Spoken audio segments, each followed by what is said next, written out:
You can call me old-fashioned, but I'm one of those people who think that the art and media we consume should have some semblance of a positive impact on society. Whether it makes you reconsider something about yourself or about society at large, shines a light upon a specific issue, or shows you the detriments of a particular vice or way of life. I believe that the things we watch and read should have some value beyond base-level entertainment. The problem that arises with shows, movies, or books that try to do that, however, is that they tend to get too heavy-handed with it. Media that tackles social issues can sometimes feel too preachy, too exaggerated, too fake dramatic, and can end up eventually coming off more like a slog trying to enforce its own views upon you rather than a piece of art with all its merits. Adolescence does not do that. In its 4 one-hour episodes, this psychological crime drama aims to say a lot about society and to leave us pondering the effect that social media can have on us and on our children, amongst other things. But the way that the show tackles its themes and notions is masterful. In essence, Adolescence is a simple story. Jamie, a 13-year-old boy, is accused of murdering a young girl. The show takes us through the reactions of everyone around him to this event and the repercussions that it has on him and his surroundings, from his immediate family to his school to the community at large. And though it's a simple story in essence, the psychological elements of it make it a fascinating watch all the way through. Though the show revolves around a murder, it isn't exactly a mystery of who did it. There's no thrilling detective work as people try to unravel the mystery of the killer and how the crime was committed. In fact, the showrunners describe Adolescence as a sort of whodunit rather than a whodunit. Adolescence aims to explore why this seemingly young, innocent, immature 13-year-old may have committed such a gruesome act. And the answers as to why he may have done it are vast. We explore the traditional philosophical debate of nature versus nurture. Was he always meant to be this way, born like this, his parents' ignorance and neglect bringing about such an act? Was it society that spurred him into doing this, that told him that it's fine, that murder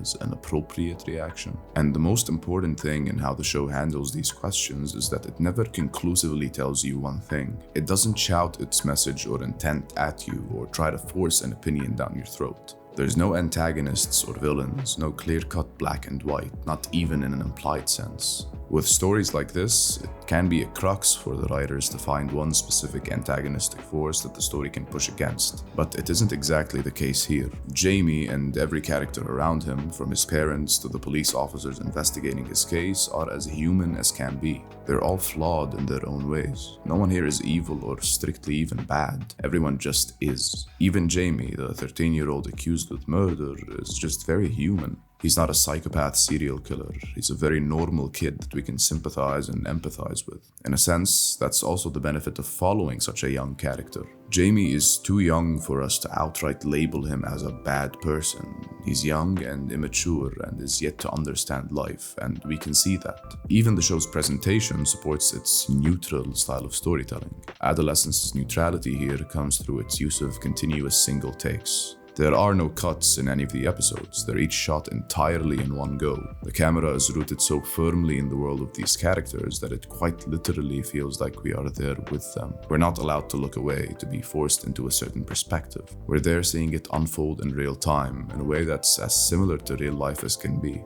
With that, there's subsequently very minimal editing. The lighting, coloring, and sound design all are straightforward and realistic as well. All in all, it's a startling depiction of real life with all its mundanity. The showrunner's intentional decisions to make this such a real, raw experience is conducive to the way that the show tries to deliver its message. By making it so realistic and true to life, you don't risk coming off exaggeratedly dramatic with your message delivery. Things like this happen all the time, unfortunately. Teenagers and children everywhere are influenced by social media and their surroundings to do things they wouldn't normally do, and it really can be as bad as full-on murder.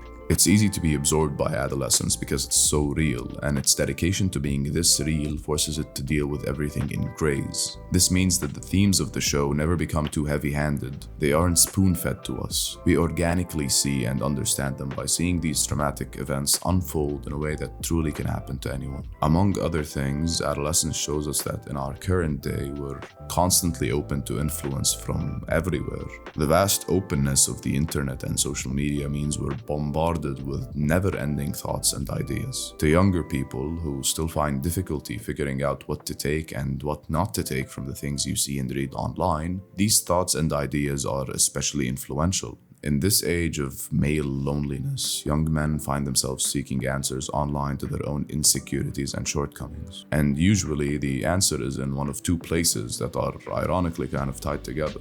These lonely young men are either radicalized into extreme incel communities who turn their loneliness and outcast statuses into outright hatred to society, and particularly towards women, or they seek ways to better themselves and find themselves falling into the hands of influencers who peddle concepts of alpha malehood and toxic masculinity. Influencers like Andrew Tate, who's actually name-dropped in the show itself, offer up bogus solutions that fill their own pockets, preying on these people's weaknesses with online courses supposed to teach you how to be a man and achieve success. And at the core of these concepts, the notion of disrespecting women or treating them like they're less than feeds back into the same extremist thoughts shared by incels. It's a vast topic, and I'm not really one equipped to discuss it at length, but watching Adolescence reawoke my awareness to this issue. As a dude in my 20s, I've seen people get absorbed into these vortices of corrupted thought. I know how prevalent these macho alpha male circles are, and besides these circles specifically, I've seen other negative thoughts transferred to younger people via stupid influencers.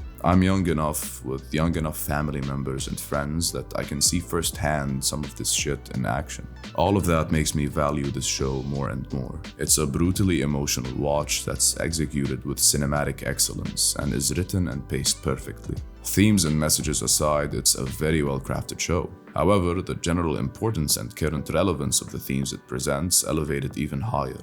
It's art with a clear purpose and a positive message, and yet art that doesn't lose its artistic integrity or value by hyper-fixating on that message. There's so much I'd like to say about this show, but it's truly phenomenal and I think one of the best things I've ever seen. The world seems to agree too. It seems to be all the rage ever since it dropped. But like Adolescence, I'll try not to beat you over the head with my message, but rather be content in just expressing my appreciation for this show. If you haven't seen it, please do.